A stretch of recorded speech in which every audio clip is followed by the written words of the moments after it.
of these things while we're doing a scrimmage. So give me a thumbs up when we're full screen here. We're just All right, practicing. So scrimmage? just me. Oh, I'm not even playing. So a couple things I want to talk about. When you hold down R2, you can see that you can now do signature dribbles, and you have 4 of them. So you have, based on the direction in relation to the basket, you have these signature size ups, and it's really cool because you have a lot of options there. Another thing that people were asking about is the instant replay mode, and the team went in and did some changes on this, and I thought these would be really cool to show off. So you see all the buttons here. I'm going to leave these up on the screen.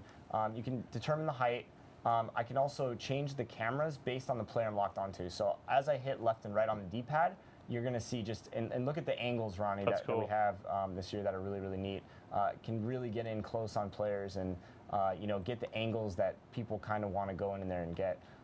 Another really, really cool feature. That's going to be great for the guys that make Another videos. really cool feature is when you're editing videos, I'm a video editor. Most people are probably not going to understand this, but you have to work with what are called frames, right? And our game runs in a butter smooth 60 frames per second. But when you're editing videos and you go slow, or if I were to slow this down, for example, right? It's going to look a little choppy because you're dropping frames. Well, now when you click in L3, we have a feature that basically takes the frames down, so it's almost like a slow-mo mode. Oh, that's cool.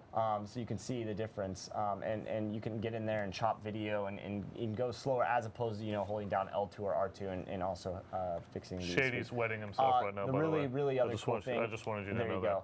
When you hit L1 and R1, in past 2Ks you kind of had to like scroll around and find the player. Now I can quickly hit L1 and R1 and it'll go to the next player. And if I want that, if I want to hide the menu, I can do that. And I can also hide the circle by hitting L1 and R1. So you can hide stuff. So when you're making those videos, and again, I'm on hardened, so now I can do anything. I'm in slow mode, so you can see him kind of, you see that player movement again, the beautiful player movement. He's getting ready for a shot, calling for the ball. But the replays are really going to allow our fans to get in there and create just amazing content, which is something I'm super excited about as a community manager on this game, because you guys make some of the sickest videos that our dev team looks at, and it's just really, really cool stuff in here. And there's some other features as well, but I thought it was worth mentioning. I know a couple of people. You can also deal with the depth of field, so you can see if you're on Rondo here, or Rondo. Still thinking. If you're on your point guard, you can change the depth of field, so you can see the seats are now just going to be a little bit more blurry. It is Rondo. You're facing the legendary. Oh, thing. that's why. Okay, I was like. Yeah, I was like, why is Ray Allen on this? Yeah. So some cool things. Some other cool things. Let's see. I got a little list here. So they want to see some different camera angles. We'll definitely do that. Pick and roll system.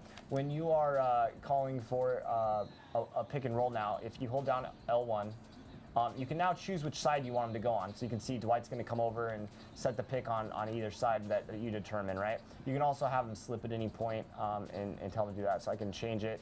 So if I hit R1, I can fade, roll. You can really just have all that control. So when you're playing online and stuff, as I throw it away, when you're playing online and stuff, Ronnie, you're going to be able to have a guessing game in terms of the defense, right? Because before you call for that screen, we all know that people would try to trap on the side that the screen setter is coming on. Now you can switch it up and even have him roll or fade at any point. So it's just a very intuitive system and makes the pick and roll game very, very, very, very good. Now, we all remember. I don't know if it's practice mode and it's because there's no crowd members, but. Yeah.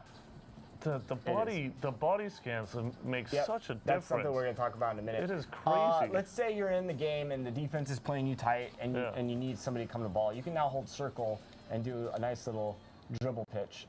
So anytime you have a big, or anybody for that example, you can do that. And if you let go of that, they'll obviously pass the ball. So you just have those options now of getting the ball out of your big's hands. I know that was a problem. That one possession can make a big deal. Sometimes maybe you pass to your center and he's just in a bad spot. You can now call for the ball, and you can make them not come towards the ball at any point if you want as well. So it's not like it locks you into any animations, which is really the nicest thing about gameplay this year. You mentioned body scans, so come back into instant replay. You'll just see throughout the game, you'll see players that just have various body scans and the differences in them. And this will, you can just tell. Real quick, as you keep going on this. Go for it. I would love to hear what the community wants us to play. I don't really have a team I want to play. I'm gonna roll with the I know Lakers, you're but gonna if they roll with the really want, Lakers. you know, and look at that old school KG. I can't wait for the chat to explode on which team. I was thinking about, personally, I was thinking about Washington. But I could go either way.